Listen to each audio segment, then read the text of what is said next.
Un sombre Noël s'annonce en Terre Sainte. Pas de sapin gigantesque, pas de crèche flamboyante, peu de joie. Un voile de tristesse enveloppe Bethléem, qui se pare habituellement de ses habits de fête à l'occasion de Noël, terni cette année par la guerre dans la bande de Gaza. Les chrétiens palestiniens n'ont, eux, pas le cœur aux célébrations, largement annulées par la municipalité, ne pouvant faire fi du sort de leurs concitoyens assiégés et bombardés.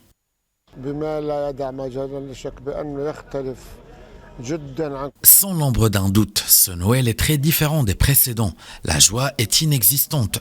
Les gens sont très tristes à cause de ce qui se passe dans leur patrie à Gaza. Les meurtres, les déplacements, les martyrs, la faim, la destruction des églises et la destruction des mosquées sur fond de déni du monde entier.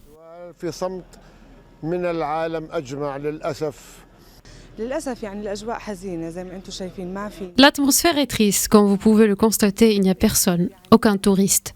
L'église de la Nativité, lieu de la naissance de Jésus, est censée être l'endroit le plus fréquenté, surtout pendant la période de vacances. Malheureusement, ce n'est pas le cas. Face à la basilique de la Nativité, une œuvre d'art évoque le drame de Gaza, Marie et Joseph, statue grise au milieu d'un fatras de débris et de tôle, derrière des barbelés. It is a very sad Christmas. As we saw, there is no atmosphere of feast because we are in a war.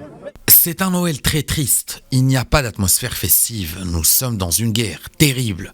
Notre pensée va d'abord et avant tout à Gaza, à notre peuple à Gaza, à tous les habitants de Gaza. Une pensée chaude et particulière.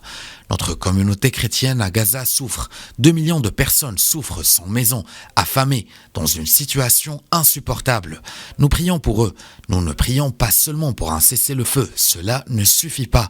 Il faut arrêter ces hostilités et tourner la page, car la violence n'engendre que la violence.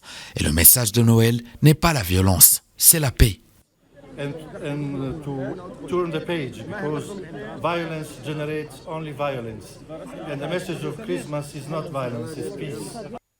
Dans les églises, les prières s'intensifient pour demander la paix en Terre Sainte.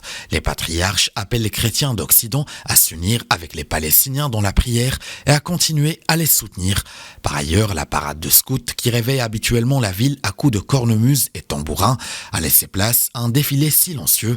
Dans la matinée, un immense drapeau palestinien a été déplié sur la place de la Mangeoire, tenu par chaque bout par des adultes et des enfants, chrétiens et musulmans.